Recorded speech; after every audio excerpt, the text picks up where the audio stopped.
조금 전 있었던 인수위 간사단의 전체 회의에 이어서 오늘 오전에는 콜린 크룩스 주한 영국 대사 내정자와 함께 접견의 시간을 갖습니다. 두 분은 지난해 12월에 이미 한 차례 만났던 그 사이인데요. 윤석열 당선인과 크룩스 대사는 친교의 시간을 가진 후에 차후 한영 양국 정부의 우호 협력 확대에 대한 또 의미 있는 대화를 나눌 예정입니다. 오후에는 한국노총을 방문합니다.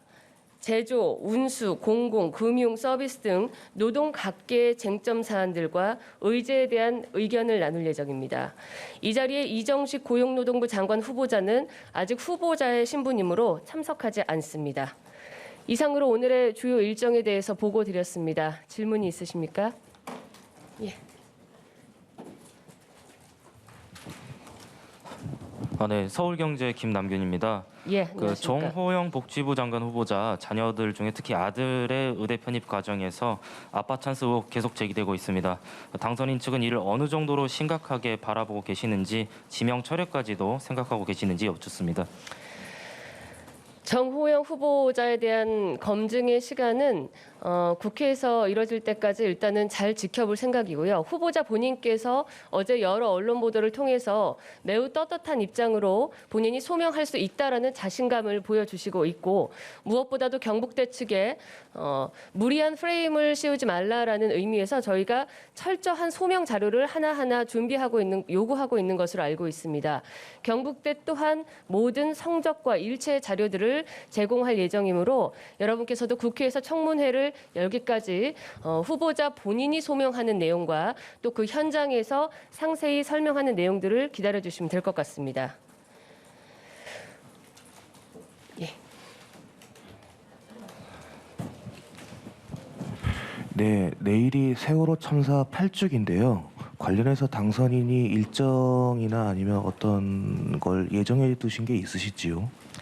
미리 저희가 일정은 확인할 수 없지만 다만 이전에도 여러 차례 밝히셨다시피 사회적 참사나 국가 안전 문제 붕괴에 대해서는 굉장히 심각한 그런 고민을 가지고 있으시고요. 윤석열 정부가 새로이 들어서게 되면 이러한 문제들이 재발하지 않도록 노력하겠다라는 것, 그리고 추모의 메시지는 나갈 예정입니다.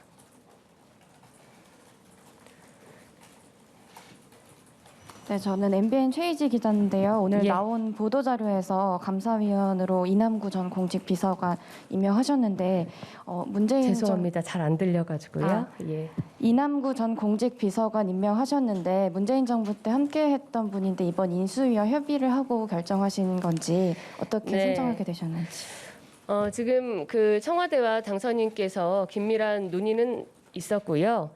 청와대에서 인선한 인사에 대해서 당연히 당선인께서도 존중을 하는 입장이고, 어느 정부에 속해 있었느냐가 중요한 것이 아니라 윤석열 정부의 인사 기준 또한 유능하고 전문성 있는 진짜 실력 있는 분들을 국민 앞에서 일할 수 있는 일꾼으로 내세우겠다라는 기조가 있기 때문에 문재인 청와대의 어떤 인선에 대해서 존중하고 제가 그렇게 바라보고 있습니다. 말씀 주십시오.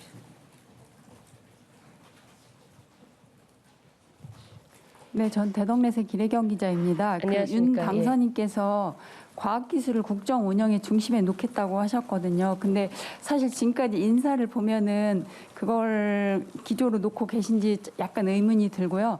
앞으로 청와대 인사에 혹시 과학기술 중심 관련 인선이 있을지 좀 궁금합니다. 인선이 어떻게 예정될지는 저희 모두가 확인할 수가 없습니다. 다만 어제 안철수 인수위 위원장과의 만찬 회동을 통해서도 지금 말씀 주신 과학 분야 또는 벤처, 보건복지 등 안철수 위원장께서 전문성을 가지고 있는 분야에 대해서 좀 더 자세히 조언을 구하고 말씀을 참고하기로 했기 때문에 후속 인선에 대해서도 이러한 부분들이 많이 반영돼서 더 좋은 인재들을 국민 앞에 선보일 수 있을 것 같습니다. 예.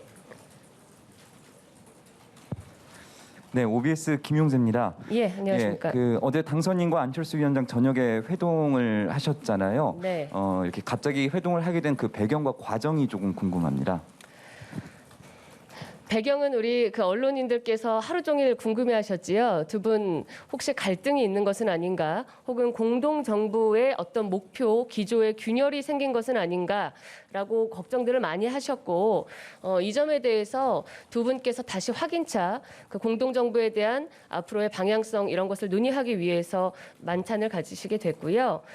장제원 실장이 제안을 해서 세 분이 만찬을 함께 했습니다. 예, 말씀 주십시오. 조선비지 양범수입니다. 앞서 말씀 주셨듯이 과학기술이나 벤처 등 분야의 안철수 위원장님의 말씀을 좀 잘 참고하겠다라고 해주셨는데 좀 구체적으로 방안이 마련된 게 있을까요? 구체적 방안은 아직 확인해 드릴 수 없습니다. 안철수 인수위원장께서 일단 전문가이시기도 하고 저희 인수위 각 분과 내에 많은 전문가들이 또 포진해 있으시고요.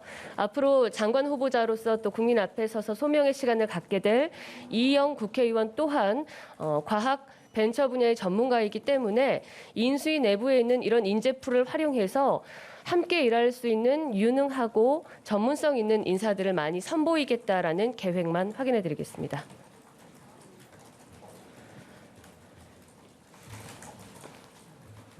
네, 질문 주십시오. 헤럴드 경제 박상현 기자입니다. 안녕하십니까. 조금 전 안철수 인수위원장이 출근하시면서 공동정부 정신 훼손될 만한 일이 있었다라고 얘기를 했는데 당선인께서는 그 일이 무엇이라고 보고 계시는지, 그리고 앞으로 인사 등 더 깊이 관여하겠다라고 합의가 됐다는데 지금 어제까지 발표된 내각 인선에 그럼 의견이 반영되지 않은 것이 그 일 중 하나일지, 그리고 어제 회동에서 어떤 얘기가 있었는지 말씀 좀 부탁드립니다. 네, 어제 회동에서는 매우 화기애애한 분위기 속에서 두 분께서 공동정부에 대한 목표와 가치를 다시 확인하시는 자리였습니다. 무엇보다도 이 합당 문제, 새 정부 운영의 어떤 근간이 될 수 있는 이 합당의 문제 또한 두 분께서 빨리 처리했으면 좋겠다라는 데 뜻을 모았고요. 여러 부문에서 훼손된다라는 말씀과는 좀 맞지 않는 좋은 분위기였습니다. 다만 그 안철수 위원장 님의 그 말씀의 의중은 저희가 정확히 파악할 수 없지만 두 분 간에 여러분께서 오래 취재해서 아시겠지만 약간 화법이 다르시지요. 혹은 언론을 통해서 보도되어 온 것에 대한 다른 해석으로 인해서 잠깐 오해의 소지가 있을 수 있다라는 정도로 해석할 수 있을 것 같습니다.